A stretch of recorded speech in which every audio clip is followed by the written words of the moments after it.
Welcome back to another video. इस video में हम लोग बात करेंगे मार्केट स्ट्रक्चर के ऊपर कि मार्केट स्ट्रक्चर बेसिकली होता क्या है, ये कैसे काम करता है, इसकी मैपिंग कैसे करते हैं। मैं इस बात की गारंटी देता हूँ कि आपको ये मार्केट स्ट्रक्चर की वीडियो देखने के बाद ज़िंदगी में कभी कोई ज़रूरत नहीं पड़ेगी मार्केट स्ट्रक्चर की वीडियो देखने के लिए। मैं इतने आराम से और ध्यान से आप लोगों को सिंपल वर्ड्स में सिंपल वे में समझाने की कोशिश करूँगा, बिल्कुल ईजी बिल्कुल। सबसे पहले मार्केट स्ट्रक्चर जानने के लिए हमें सबसे पहले मार्केट स्ट्रक्चर का पता होना चाहिए। देखें, अगर आप किसी भी फील्ड में काम करते हैं, किसी भी फील्ड में, अगर दुनिया में किसी भी फील्ड में काम करते हैं, तो आप लोगों को ये पता होगा कि उसका स्ट्रक्चर जानना ज़रूरी होगा। अगर आप लोगों को उसके स्ट्रक्चर का नहीं पता तो आप कभी भी इस फील्ड में कामयाब नहीं हो सकते। मतलब अगर आप नादरा ऑफिस जाते हैं और एक आदमी अकाउंटेंट का आदमी है, अकाउंट्स वो मैनेज करता है, आप उससे जाके पूछेंगे कि भाई आईडी कार्ड कैसे बनना है, तो वो बोलेगा मुझे नहीं पता, आप उस काउंटर पे चले जाओ। बेसिकली क्या होगा कि वो मार्केट स्ट्रक्चर का उसको उसके आईडी कार्ड के बनाने के स्ट्रक्चर का नहीं पता। इसलिए हमें स्ट्रक्चर का जानना बहुत ज़्यादा ज़रूरी है। स्ट्रक्चर के बगैर, स्ट्रक्चर आप समझ लें कि ये ट्रेडिंग की बैकबोन है। अगर आपको स्ट्रक्चर का पता है तो आप कामयाब हैं, और अगर आपको स्ट्रक्चर का नहीं पता तो आप कभी कामयाब नहीं है। क्योंकि आपको नहीं पता कि मार्केट यहाँ से रिवर्स हो सकती है, यहाँ से रिवर्स हो सकती है, यहाँ से रिवर्स हो सकती है, यहाँ से रिवर्स हो सकती है, या कहाँ से रिवर्स हो सकती है। उसको जानने के लिए आपको स्ट्रक्चर की मैपिंग करना बहुत ज़रूरी है। जिसने ये मार्केट स्ट्रक्चर को समझ लिया वो कामयाब है, और जो ना समझ सका वो समझ के आएगा तो कामयाब है, वरना नहीं। क्योंकि अगर आपको आपकी बेस ही नहीं है, अगर आप लोगों की किसी भी चीज़, मतलब आप लोग घर बना रहे हो और घर की आप लोग बेस नहीं बना रहे, तो वो कैसे खड़ा होगा? वो कभी खड़ा नहीं होगा। अगर आप उसे ज़बरदस्ती खड़ा करने की कोशिश भी करेंगे तो एट दी एंड वो गिर जाएगा। सही है। इसलिए हमें मार्केट स्ट्रक्चर का जानना ट्रेडिंग में उतना ही ज़रूरी है जितना कि एक घर बनाने के लिए एक बेस की ज़रूरत होती है। समझे कि ये बेस है, ये हमारी बेस है। ओके, फर्स्ट ऑफ ऑल इस चीज़ को हम देखते हैं कि इसमें क्या क्या होता है। इसमें बेसिकली होता क्या है। सबसे पहले हमें जानना पड़ेगा, इसमें वेव्स होती हैं दो। बेसिकली इसमें मार्केट स्ट्रक्चर में एक ये वेव है, ये जो ऊपर जा रही है, और एक ये वेव्स है जो नीचे आ रही है। इन दो वेव्स का नाम होता है, एक का नाम होता है, मैं इधर लिख देता हूँ, एक होती है इम्पल्स वेव। ओके, एक इम्पल्स वेव होती है, एक होती है रिट्रेसमेंट की वेव,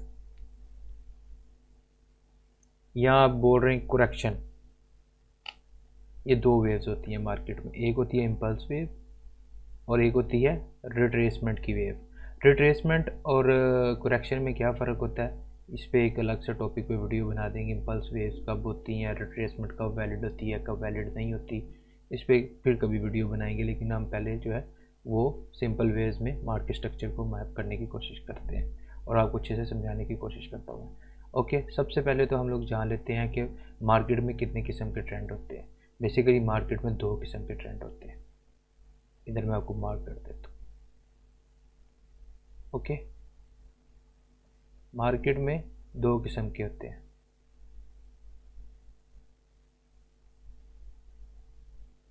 ये आ गया हमारे पास, दो किस्म के ट्रेंड्स होते हैं। एक होता है बुलिश ट्रेंड, एक होता है बेरिश ट्रेंड। सही है। बुलिश इसे क्यों बोलते हैं, आपको बिल्कुल बारीक से बारीक चीज़ का भी पता होना चाहिए। मैं इसलिए आपको स्टार्ट से बिल्कुल इसलिए इसको सारे कोर्स को स्टार्ट किया ताकि आप लोग अच्छे से शुरू से सब कुछ सीख सकें। ये हो गया बुलिश ट्रेंड। सही है। बुलिश ट्रेंड क्या होता है?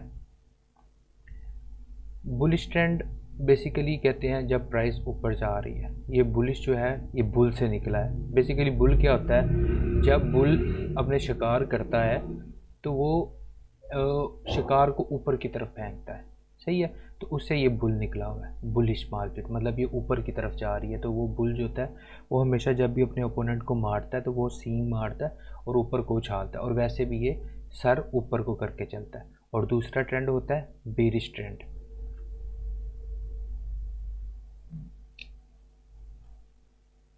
कुछ लोग इसको बैरिश भी बोलते हैं, बैरिश नहीं होता, बेरिश होता है। बेरिश ट्रेंड, दो ट्रेंड्स होते हैं, बुलिश ट्रेंड, बेरिश ट्रेंड, और इसको हम लोग कहते हैं साइडवेज। साइडवेज भी कहते हैं कुछ लोग इसे इसके डिफरेंट नाम होते हैं, डिफरेंट पोजीशन पे। एक्यूमुलेशन भी होता है, डिस्ट्रीब्यूशन भी होता है, वो हम लोग आगे जाके नेक्स्ट क्लासेस में पढ़ेंगे। जब हम लोग आहिस्ता आहिस्ता मोर एडवांस होते जाएंगे तब हम लोग इस चीज़ों को और अच्छे से पढ़ते जाएंगे कि एक्यूमुलेशन क्या होता है, डिस्ट्रीब्यूशन क्या होता है।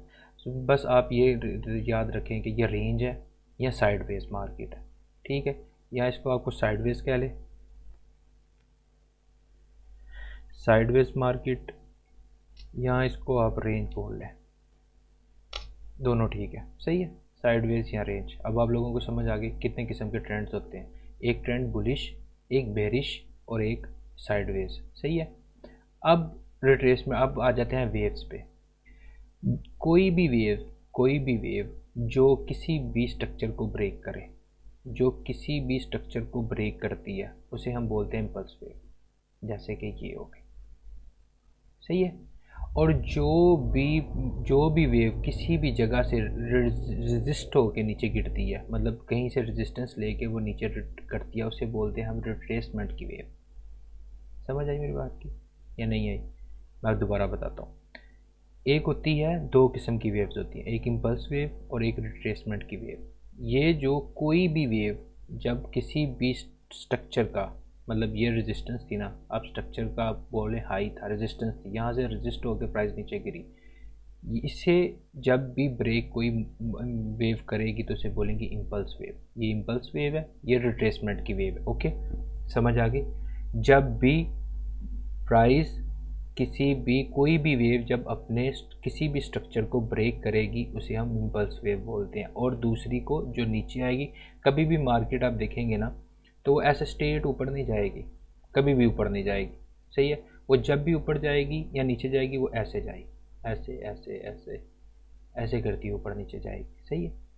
तो इसमें दो किस्म की वेव्स होती हैं, एक होती है इम्पल्स वेव और एक होती है रिट्रेसमेंट की वेव।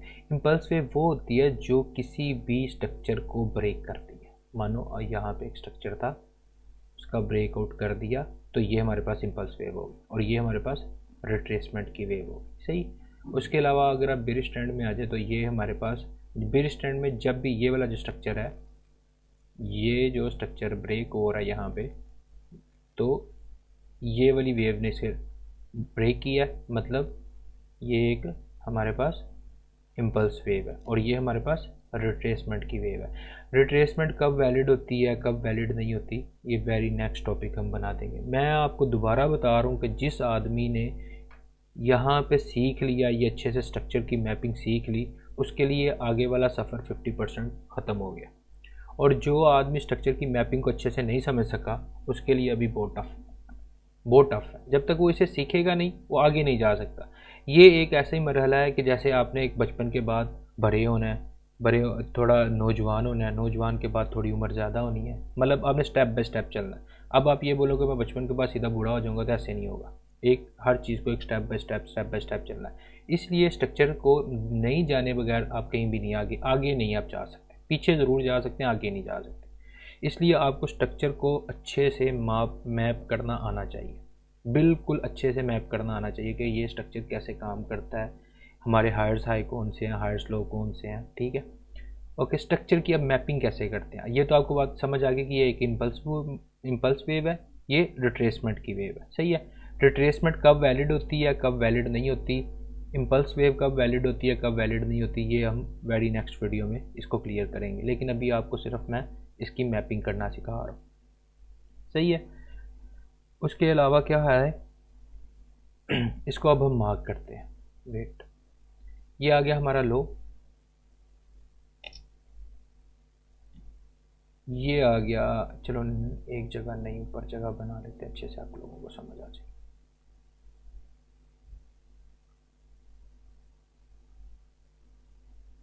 ओके, ठीक है, अब हम इसको मार्क करते हैं। ये आ गया हमारे पास लो,